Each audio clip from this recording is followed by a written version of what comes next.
នេះអានេះឆ្នាំនេះផ្លែបានច្រើននេះឆ្នាំទៅហើយធំជាងឆ្នាំទៅបងប្អូន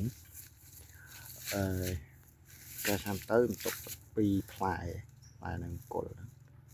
ឆ្នាំនេះបាន3នៅគល់នឹងដដែលណាហើយអានោះមួយទៀតចឹង4ហើយខាងលើមួយទៀតចឹងមកដើមនេះផ្លែលើកទី2អញ្ចឹងយើងទុក4-5ផ្លែតែមកតងមួយអញ្ចឹងបងប្អូនឃើញរៀងថ្លោះល្អពួកដើមវារៀងធំតិចដែរតែអញ្ចឹងទុកវាឲ្យច្រើនតិចហើយឆ្នាំទៅអត់ហ៊ានទុកច្រើននេះទុកដល់2ទេឆ្នាំទៅបាទសារវាផ្លែដំបូងនេះផ្លែលើកទី2អញ្ចឹងទុកវាបាន5ផ្លែដែរ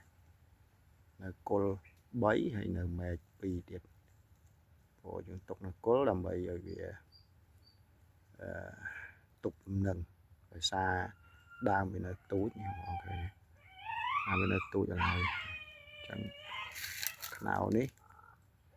ខ្នោណាំងការ៉ុតសាច់ការ៉ុតមកនេះបាទហើយតាំងពីដើមមកវារយៈពេល1ឆ្នាំ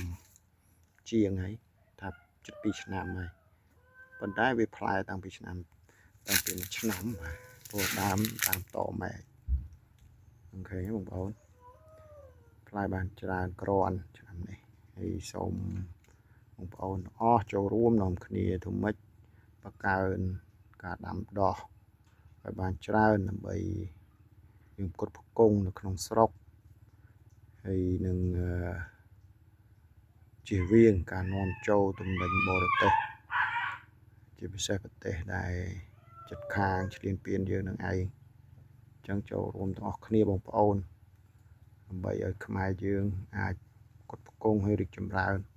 រស់ដោយខ្លួនឯងបាទដែលយើងនៅតែនាំរបស់គេចូល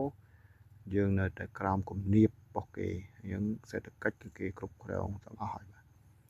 បើសិនបើយើងខំផលិតខ្លួនឯងឲ្យបានយើងកាត់បន្ថយទំនិញរបស់គេជាពិសេសប្រទេសដែលឈ្លានពានយើងនឹងឯងដើម្បីសេដ្ឋកិច្ចយើងរីកចម្រើនសម្បូរសប្បាយប្រជាជនមានការងារធ្វើច្រើននៅក្នុងស្រុកយើងកាត់បន្ថយការចំណាក់ស្រុកអីហើយបាទបងប្អូនហ្នឹងហើយបាទអរគុណបងប្អូនហើយសង្ឃឹមថាបងប្អូនទាំងអស់គ្នាចូលរួមទាំងអស់គ្នាបាទដើម្បីប្រកបប្រកាន់ផលទាំងអស់គ្នាបាទអរគុណច្រើន